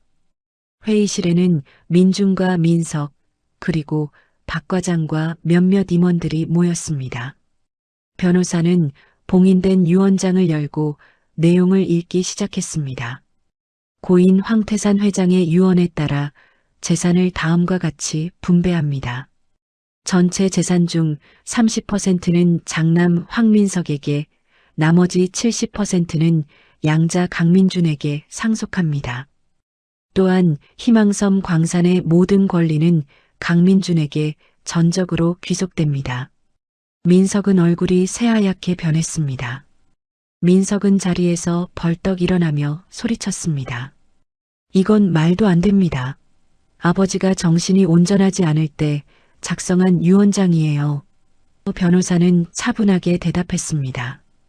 유언장은 회장님이 정신이 온전할 때 공증인 입회하에 작성되었습니다. 법적으로 완벽하게 유효합니다. 민석은 분노로 떨었습니다. 저는 이 유언장에 이의를 제기하겠습니다. 법정에서 무효를 입증하겠어요. 변호사는 서류를 정리하며 말했습니다. 그것은 당신의 권리입니다. 하지만 유언장이 번복될 가능성은 거의 없습니다. 민석은 민준을 향해 손가락질하며 말했습니다. 내가 아버지를 조종한 거야. 내가 아버지를 속여서 재산을 빼앗은 거라고. 민준은 차분하게 대답했습니다. 저는 할아버지를 속이지 않았습니다. 할아버지께서 스스로 결정하신 일이에요. 민석은 비웃었습니다. 스스로 결정? 아버지가 병으로 약해져 있을 때 내가 파고든 거잖아. 박 과장이 나서서 말했습니다. 민석 씨, 회장님은 끝까지 정신이 온전하셨습니다. 유언장 작성 당시 저도 입회했고 회장님의 의지가 확고했습니다. 민석은 박 과장을 노려봤습니다. 박 과장, 당신도 저의 편을 드는 거요? 박 과장은 단호하게 대답했습니다. 저는 회장님의 뜻을 따를 뿐입니다. 회장님은 민준 군을 진심으로 아끼셨고 그에게 재산을 물려주길 원하셨습니다. 민석은 할 말을 잃고 회의실을 나가버렸습니다. 민준은 테이블에 놓인 서류들을 바라봤습니다. 갑자기 어깨가 무거워졌습니다. 이 모든 것을 책임져야 한다는 현실이 실감났습니다. 박 과장이 민준의 어깨를 두드렸습니다. 민준 군, 걱정하지 마세요. 제가 도와드리겠습니다. 며칠 후 민석은 정말로 유언장 무효 소송을 제기했습니다. 언론은 또다시 이 사건을 대서특필했습니다. 재벌가 상속 전쟁, 고아 소년 vs 친아들, 누가 이길까 같은 자극적인 제목들이 쏟아졌습니다. 민준은 변호사를 선임하고 법정 싸움을 준비했습니다. 하지만 마음은 무겁기만 했습니다. 회장이 돌아가신 지 얼마 되지도 않았는데 재산 싸움을 해야 한다는 현실이 슬펐습니다. 민준은 회장의 영정사진 앞에 앉아 말했습니다. 할아버지, 제가 잘할 수 있을까요? 박 과장은 민준을 격려했습니다. 회장님은 민준 군을 믿으셨어요. 그리고 저도 믿습니다. 민준 군은 할 수 있어요. 민준은 고개를 끄덕이며 결심을 다졌습니다. 할아버지의 뜻을 지키기 위해서라도 포기할 수 없었습니다. 민준은 법정 준비를 시작했습니다. 회장이 남긴 서류들을 검토하고 증인들을 찾고 증거 자료를 정리했습니다. 민준의 완벽한 기억력은 이때 빛을 발했습니다. 수백 페이지의 서류 내용을 모두 외우고 중요한 부분들을 즉시 찾아낼 수 있었습니다. 첫 번째 재판날 민준은 법정에 섰습니다. 민석 측 변호사는 공격적으로 나왔습니다. 피고 강민준은 고인이 병으로 약해진 틈을 타 접근하여 재산을 편취하려 했습니다. 민준의 변호사가 반박했습니다. 고인 황태산 회장은 유언장 작성 당시 완전히 정상적인 정신 상태였으며 공증인과 여러 증인이 이를 확인했습니다. 또한 강민준은 회장을 속이지 않았고 오히려 회장의 명예를 회복시켜드렸습니다. 변호사는 희망섬 관련 자료들을 제출했습니다. 이 자료들이 강민준이 회장을 도운 증거입니다. 민석 측 변호사는 계속 공격했습니다. 하지만 강민준은 미성년자이며 회장과의 관계도 얼마 되지 않았습니다. 친아들보다 많은 재산을 물려받는 것은 부당합니다. 판사가 물었습니다. 강민준 씨, 본인이 직접 말씀해 보시겠습니까? 민준은 일어서서 또박또박 말했습니다. 저는 할아버지를 속이지 않았습니다. 할아버지께서는 제게 10년 전 은혜를 베풀어 주셨고 저는 그 은혜를 갚고자 했을 뿐입니다. 희망섬의 진실을 밝혀낸 것도 할아버지의 명예를 되찾아드린 것도 모두 진심에서 우러나온 행동이었습니다. 민주는 계속 말했습니다. 할아버지께서 저에게 재산을 물려주신 것은 제가 요구해서가 아닙니다. 할아버지께서 스스로 결정하신 일입니다. 저는 할아버지의 뜻을 존중하고 그 재산을 올바르게 사용할 것입니다. 판사는 민준의 말을 경청했습니다. 민석 측 변호사가 다시 공격했습니다. 하지만 미성년자에게 그렇게 많은 재산을 물려주는 것은 판사가 손을 들어 제지했습니다. 변호인, 법적으로 문제가 없다면 고인의 의지를 존중해야 합니다. 다음 증인을 불러주십시오. 다음 증인은 박 과장이었습니다. 박 과장은 증인석에 서서 진술했습니다. 저는 황태산 회장님을 30년 동안 모셨습니다. 회장님은 마지막까지 정신이 온전하셨고 유언장 작성도 충분한 고민 끝에 결정하셨습니다. 회장님은 민준 군을 진심으로 아끼셨고 친손자처럼 여기셨습니다. 그리고 민석 씨에 대해서는 안타까워하셨습니다. 아들이 재산에만 관심이 있고 자신의 마음은 헤아리지 않는다고 말씀하셨죠. 민석은 얼굴이 붉어졌습니다. 박 과장은 계속 말했습니다. 회장님은 민준 군 덕분에 인생 마지막을 행복하게 보내셨습니다. 20년 동안의 억울함을 풀고 명예를 되찾으셨죠. 그래서 회장님은 민준 군에게 재산을 물려주기로 결심하셨습니다. 이것은 회장님의 자유로운 의지였습니다. 판사는 고개를 끄덕이며 기록했습니다. 민석은 분한 표정이었지만 반박할 증거가 없었습니다. 재판은 몇 차례 더 이어졌지만 민석 측은 유언장이 무효라는 증거를 제시하지 못했습니다. 마지막 재판날 판사는 판결을 내렸습니다. 피고 강민준과 고인 황태산 회장의 관계는 진실한 것으로 보이며 유언장 작성 당시 고인의 정신 상태에도 문제가 없었습니다. 따라서 원고의 청구를 기각하고 유언장은 유효한 것으로 판결합니다. 민석은 충격을 받은 표정으로 주저앉았습니다. 민주는 안도의 한숨을 쉬었습니다. 할아버지의 뜻을 지켜낼 수 있었습니다. 박 과장이 민준의 어깨를 토닥이며 말했습니다. 잘하셨습니다, 민준 군. 회장님도 기뻐하실 겁니다. 법정을 나서는 민준을 기자들이 둘러쌌습니다. 강민준 씨, 소감 한 말씀 부탁드립니다. 민준은 잠시 생각하다가 차분하게 말했습니다. 저는 할아버지의 뜻을 지킬 수 있어서 다행입니다. 앞으로 할아버지께서 물려주신 재산을 올바르게 사용하겠습니다. 특히 희망섬 광산에서 나오는 수익으로 고아원 아이들을 돕는 재단을 만들 계획입니다. 할아버지께서 제게 베푸셨던 것처럼 저도 다른 아이들에게 희망을 주고 싶습니다. 기자들은 감동한 표정으로 민준의 말을 받아 적었습니다. 민준은 회장의 묘지를 찾았습니다. 묘비 앞에 꽃을 놓고 조용히 말했습니다. 할아버지, 제가 이겼어요.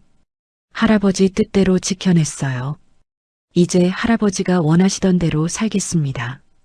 다른 아이들에게도 희망을 주는 사람이 되겠습니다. 바람이 불어왔고 민주는 할아버지가 대답하는 것 같은 기분이 들었습니다. 민주는 평화로운 미소를 지으며 묘지를 떠났습니다. 이제 새로운 시작이었습니다. 재판이 끝나고 한 달이 지났습니다.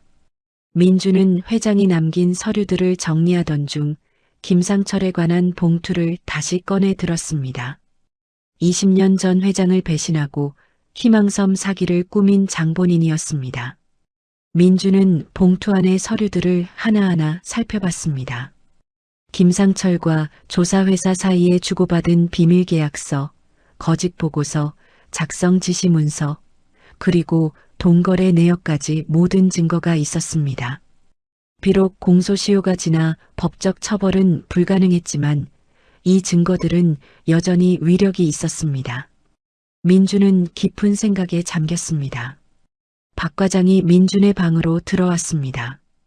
민준 군, 무슨 생각을 그렇게 하고 있나요? 민준은 서류를 보이며 말했습니다. 할아버지께서 남기신 김상철 관련 자료예요. 이걸 어떻게 해야 할지 고민 중이에요. 박 과장은 서류를 받아들고 읽어봤습니다.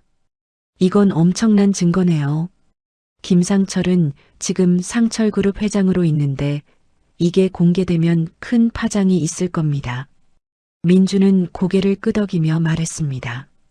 할아버지께서는 진실을 세상에 알리길 원하셨어요. 하지만 저는 복수가 옳은 길인지 확신이 서지 않아요. 박 과장은 민준의 어깨를 토닥이며 조언했습니다. 민준 군, 이건 복수가 아니라 정의예요. 김상철은 회장님의 인생을 망쳤고 거짓으로 성공을 거뒀습니다. 그 진실을 밝히는 것은 회장님의 명예를 완전히 회복시키는 일이기도 해요.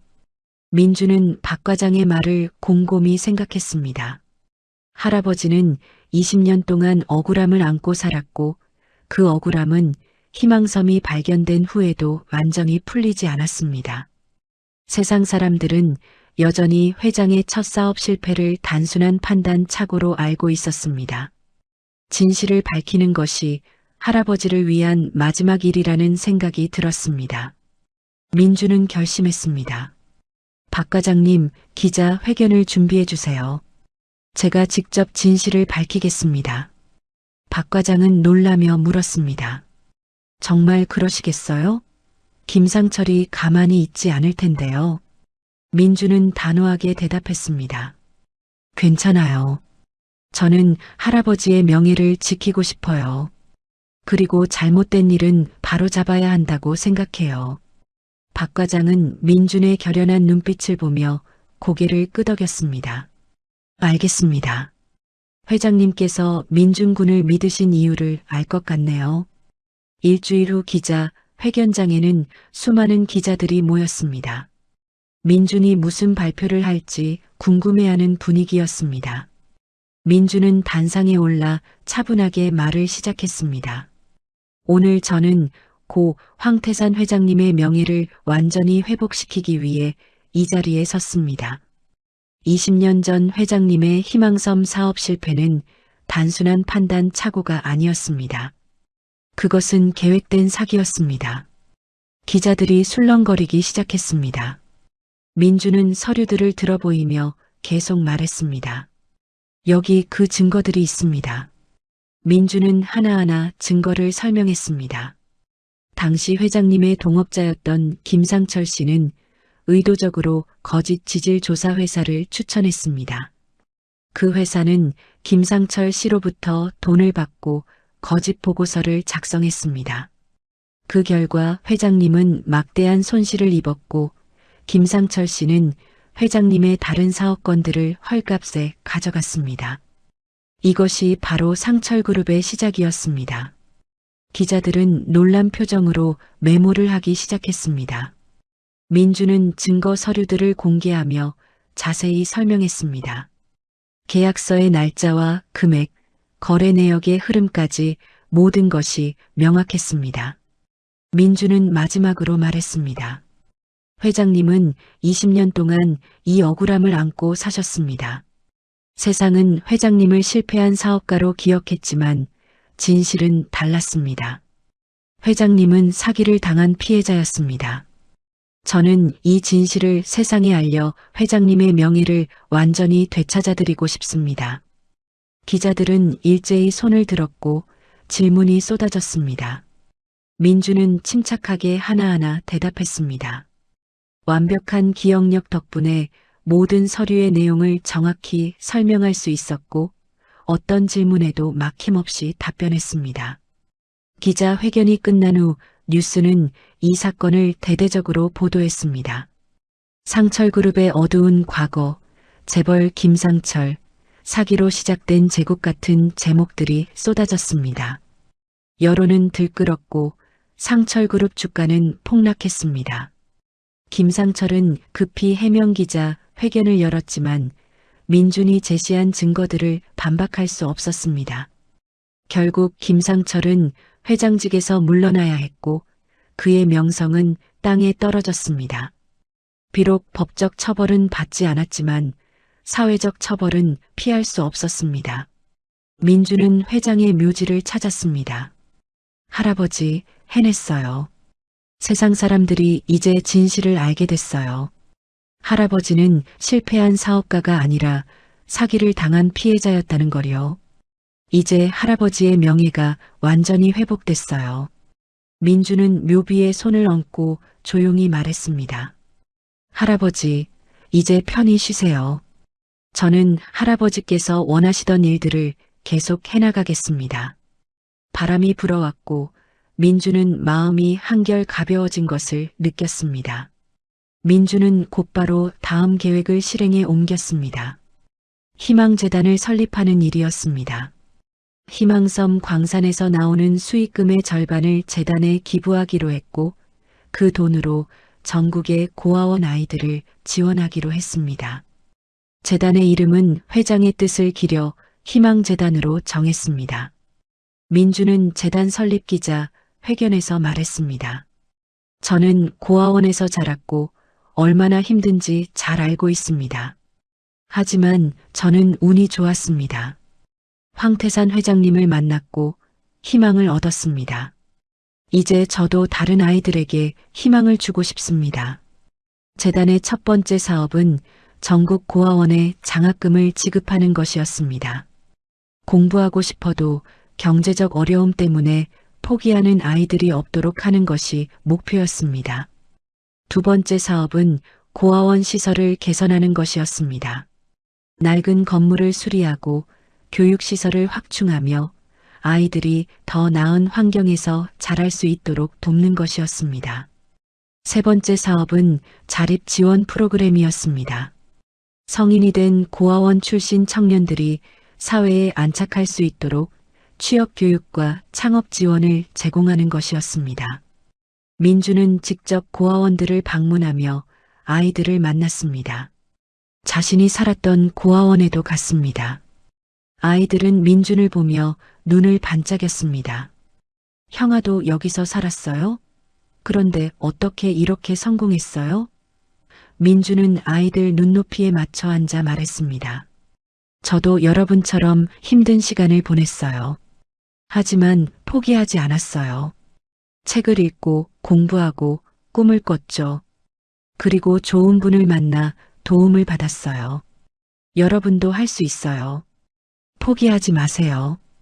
아이들은 민준의 말에 고개를 끄덕였습니다. 눈빛에 희망이 보였습니다. 민준은 특별히 책을 좋아하는 아이들을 위해 도서관을 짓기로 했습니다. 고아원마다 작은 도서관을 만들고 다양한 책들을 채워 넣었습니다. 민준은 도서관 개관식에서 말했습니다. 저는 책을 통해 세상을 배웠습니다. 책은 저에게 지식과 희망을 줬어요. 여러분도 이 도서관에서 꿈을 찾으시길 바랍니다. 아이들은 새 책 냄새를 맡으며 신나했습니다. 민주는 그 모습을 보며 흐뭇해했습니다. 회장님이 자신에게 준 희망을 이제 다른 아이들에게 전달하고 있다는 생각에 뿌듯했습니다. 희망섬 광산은 순조롭게 운영되었습니다. 채굴된 희토류는 국내외 전자기업들에 공급되었고 막대한 수익을 올렸습니다. 민주는 그 수익의 절반을 약속대로 희망재단에 기부했고 나머지는 광산 운영과 추가 투자에 사용했습니다. 민주는 사업가로서도 능력을 발휘했습니다. 15살의 나이였지만 완벽한 기억력과 방대한 지식으로 사업 파트너들을 놀라게 했습니다. 계약서의 세부 조항까지 모두 기억하고 시장 동향을 정확히 분석했으며 적절한 투자 결정을 내렸습니다. 어느 날 민주는 희망섬을 다시 찾았습니다. 광산 작업이 한창이었고 작업자들이 분주하게 움직였습니다. 민주는 섬 꼭대기에 올라가 바다를 바라봤습니다. 20년 전 회장이 처음 이 섬을 샀을 때 무슨 생각을 했을까 궁금했습니다. 아마도 이곳에 리조트를 짓고 많은 사람들이 행복해하는 모습을 상상했을 것입니다. 비록 그 꿈은 이루어지지 않았지만 이제 이 섬은 다른 방식으로 사람들에게 희망을 주고 있었습니다. 광산 수익으로 수백 명의 고아들이 교육을 받고 꿈을 키울 수 있게 되었습니다.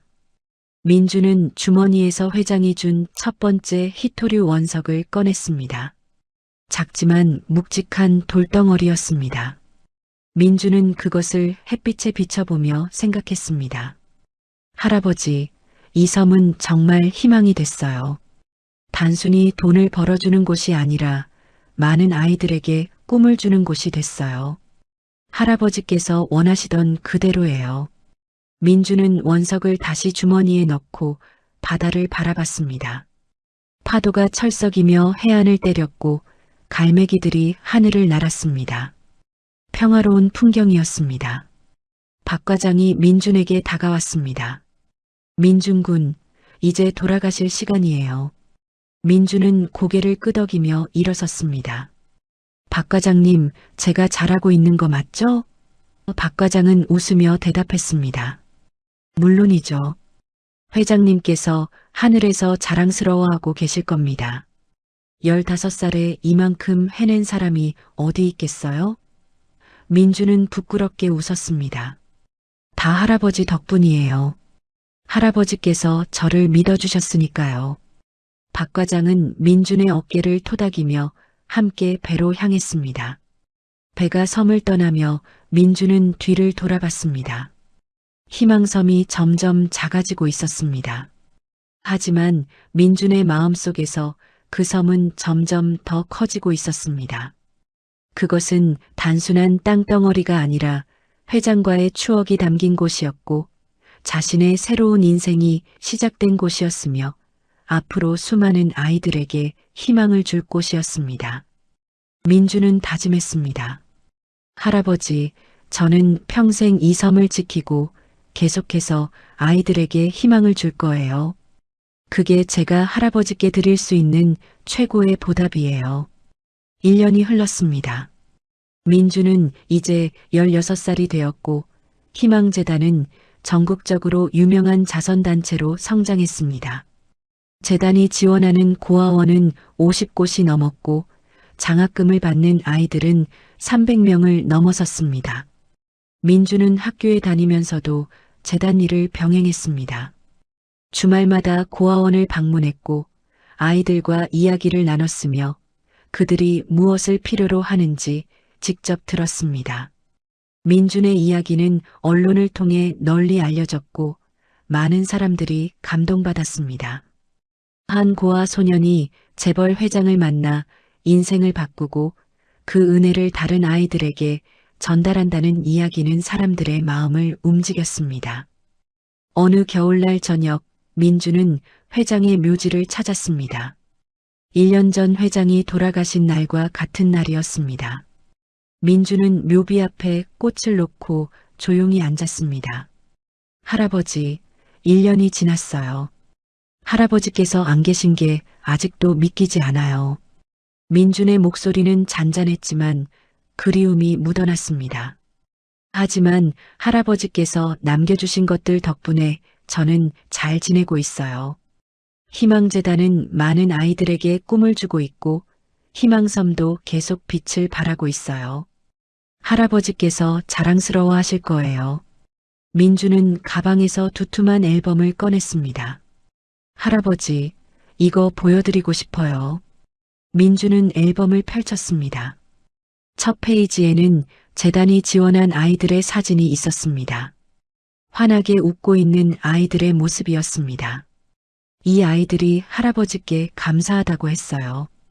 할아버지 덕분에 자기들이 공부할 수 있다고요. 민주는 다음 페이지를 넘겼습니다. 새로 지어진 도서관 사진이 나왔습니다. 이건 지난달에 완공된 10번째 도서관이에요.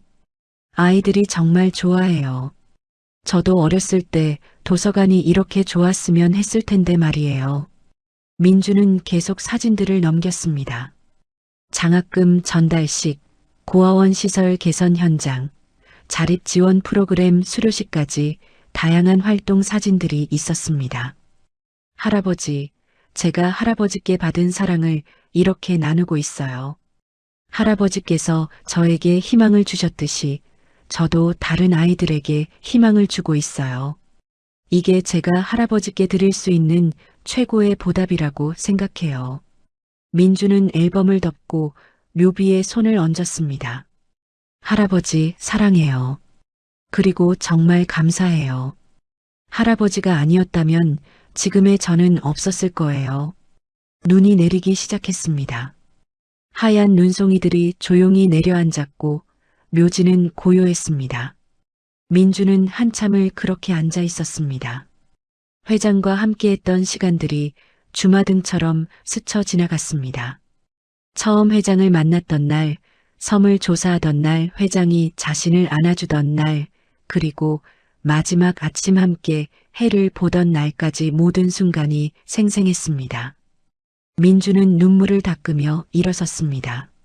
할아버지, 저 이제 가볼게요. 다음 주에 또 올게요.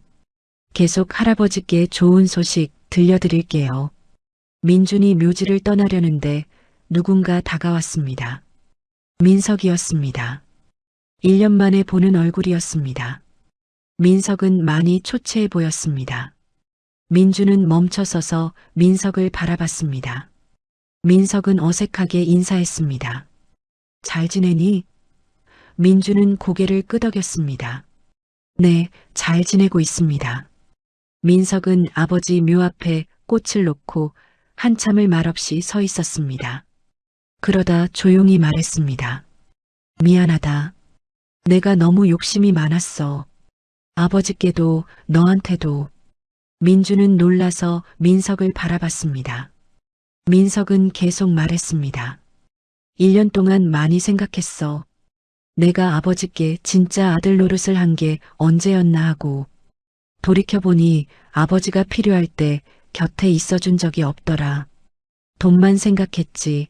아버지 마음은 한 번도 헤아리지 못했어. 민석의 목소리가 떨렸습니다. 그런데 넌 달랐어. 피 한 방울 안 섞였는데도 아버지를 진심으로 대했지. 그래서 아버지가 널 선택한 거야. 이제야 이해가 돼. 민주는 아무 말도 하지 못했습니다. 민석은 민준을 돌아보며 말했습니다. 내가 재단 운영하는 거 봤어. 뉴스에도 나오고 기사에도 나오더라. 정말 잘하고 있어. 아버지께서 자랑스러워 하실 거야. 민석은 잠시 망설이다가 봉투 하나를 꺼냈습니다. 이건 재단에 기부하는 거야. 많은 금액은 아니지만 내 마음이야. 내가 아버지를 위해 할 수 있는 게 이것밖에 없어서. 민주는 봉투를 받아들고 고개를 숙였습니다. 감사합니다. 잘 쓰겠습니다. 민석은 쓸쓸하게 웃으며 돌아섰습니다. 잘 살아, 민준아. 넌 좋은 사람이야. 민주는 민석의 뒷모습을 바라봤습니다. 한때 적대적이었던 사람이 이제는 작아 보였습니다. 민주는 봉투를 가슴에 품고 생각했습니다. 아마도 민석도 아버지를 잃고 나서야 후회하고 있는 것 같았습니다. 너무 늦게 깨달았지만 그래도 깨달은 것만으로도 다행이라는 생각이 들었습니다. 민주는 다시 묘비를 돌아보며 말했습니다. 할아버지, 민석 씨도 변한 것 같아요. 할아버지께서 용서해 주실 거죠? 바람이 불어왔고 민주는 회장이 대답하는 것 같았습니다. 며칠 후 민주는 특별한 초대를 받았습니다. 한 방송국에서 민준의 이야기를 다큐멘터리로 만들고 싶다는 제안이었습니다. 민주는 처음에는 망설였지만 박 과장의 조언을 듣고 수락했습니다. 민준 군의 이야기가 더 많은 사람들에게 희망을 줄 수 있을 거예요. 특히 어려운 환경에 있는 아이들에게요. 다큐멘터리 촬영이 시작되었습니다. 제작진은 민준의 일상을 따라다니며 촬영했습니다. 학교 가는 모습, 재단 일하는 모습, 고아원 방문하는 모습까지 모든 것을 담았습니다. 다큐멘터리 중 가장 인상적인 장면은 민준이 자신이 살았던 고아원을 방문하는 장면이었습니다. 민준은 오랜만에 그곳을 찾았고 선생님들과 후배들을 만났습니다. 예전에 민준을 무시하던 선생님도 있었습니다. 선생님은 민준을 보자 미안한 표정을 지었습니다. 민준아, 그때 미안했어. 선생님이 너를 제대로 보지 못했구나. 민준은 웃으며 대답했습니다. 괜찮아요, 선생님. 그때 그랬기 때문에 제가 더 열심히 할 수 있었어요. 오히려 감사해요. 민준은 후배들을 모아놓고 이야기를 들려줬습니다. 여러분, 저도 여러분처럼 이 고아원에서 자랐어요. 아무것도 가진 게 없었고 미래가 막막했어요. 하지만 포기하지 않았어요. 책을 읽고 공부하고 꿈을 꿨죠. 그리고 좋은 분을 만나 도움을 받았어요. 민주는 잠시 멈추고 아이들을 바라봤습니다. 여러분도 할 수 있어요. 지금은 힘들고 어려울 수 있지만 포기하지 마세요. 언젠가 여러분에게도 기회가 올 거예요. 그때를 위해 준비하세요. 그리고 나중에 여러분이 성공하면 그때는 다른 사람들을 도와주세요. 그게 진짜 성공이에요. 아이들은 반짝이는 눈으로 민준을 바라봤습니다. 한 아이가 손을 들고 물었습니다. 형아, 형아는 왜 돈을 다 나눠줘요? 형아가 다 가져도 되는데. 민준은 웃으며 대답했습니다. 내가 가진 것은 사실 내 것이 아니에요. 할아버지께서 주신 거예요. 그리고 할아버지는 나한테 이렇게 말씀하셨어요. 내가 받은 사랑을 다른 사람들에게 나눠주라고요. 그게 진짜 행복이라고요. 아이들은 고개를 끄덕였습니다. 저도 나중에 커서 형아처럼 할래요. 한 아이가 외쳤고 다른 아이들도 맞장구 쳤습니다. 민주는 흐뭇하게 웃었습니다. 다큐멘터리 마지막 장면은 민준이 희망섬을 방문하는 모습이었습니다. 민준은 섬 꼭대기에 올라가 카메라를 향해 말했습니다. 이 섬의 이름은 희망섬이에요. 처음에는 할아버지께 절망을 안겨줬던 섬이지만 이제는 정말 희망이 되었어요. 이 섬에서 나오는 수익으로 수백 명의 아이들이 꿈을 키우고 있어요. 할아버지께서 원하셨던 게 바로 이거예요. 돈을 버는 게 아니라 사람들에게 희망을 주는 거요. 민주는 바다를 바라보며 계속 말했습니다. 저는 할아버지께 엄청난 선물을 받았어요. 사랑과 믿음과 희망을 받았죠. 그래서 저도 다른 사람들에게 그걸 나눠주고 싶어요. 그게 제가 할아버지께 보답하는 길이니까요. 다큐멘터리가 방영된 후 엄청난 반응이 일었습니다. 시청자들은 민준의 이야기에 감동받았고 희망재단에 기부가 쇄도했습니다. 많은 사람들이 민준처럼 은혜를 갚고 싶다며 자선활동에 동참했습니다. 민준의 이야기는 책으로도 출간되었고 베스트셀러가 되었습니다. 인쇄 수익도 전액재단에 기부되었습니다. 민준은 유명해졌지만 여전히 겸손했습니다. 저는 특별한 사람이 아니에요. 그냥 운이 좋았을 뿐이에요. 좋은 분을 만나서 도움을 받았고 그 은혜를 갚고 싶었을 뿐이에요. 어느 봄날 민주는 첫 번째 장학생이 대학에 합격했다는 소식을 들었습니다. 재단 지원을 받아 공부한 아이가 명문대에 합격한 것입니다. 민주는 그 아이를 만나러 갔습니다. 아이는 민준을 보자 눈물을 흘렸습니다. 형아, 정말 감사해요. 형아 덕분에 제가 대학에 갈 수 있어요. 민주는 아이를 안아주며 말했습니다. 축하해. 정말 잘했어. 이제 내가 열심히 공부해서 나중에 다른 사람들을 도와줘. 아이는 고개를 끄덕이며 약속했습니다. 꼭 그럴게요, 형아. 저도 형아처럼 될 거예요. 민주는 그날 저녁 회장의 묘지를 찾았습니다. 할아버지, 오늘 정말 좋은 일이 있었어요. 재단이 지원한 첫 번째 아이가 대학에 합격했어요. 그 아이가 저한테 고맙다고 했는데 사실 제가 더 고마워요. 그 아이를 통해 할아버지께서 저한테 주신 사랑이 계속 이어지고 있다는 걸 느꼈거든요. 민주는 미소를 지으며 계속 말했습니다. 할아버지, 이제 알 것 같아요.